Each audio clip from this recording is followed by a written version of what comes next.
আমরা এখানে double double conceal দিয়ে গরম পানি এবং ঠান্ডা পানি কাজ করছি। এটা ঠান্ডা পানি, এটা গরম পানি। গিজার উপর এখনো বসানো হয় নাই। এই যে কনসেল শাওয়ার, আমরা এখানে শাওয়ার ফিটিং করছি।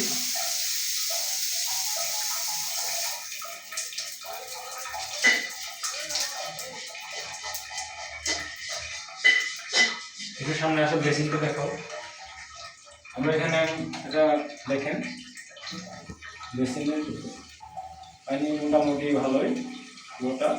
টাঙ্কি বেশি একটু উপরে না, আমাদের গোসলখানার উপরে আমাদের ট্যাঙ্কিটা। সেল গ্লাস রিং টাওয়ারের লিকুইড বক্স।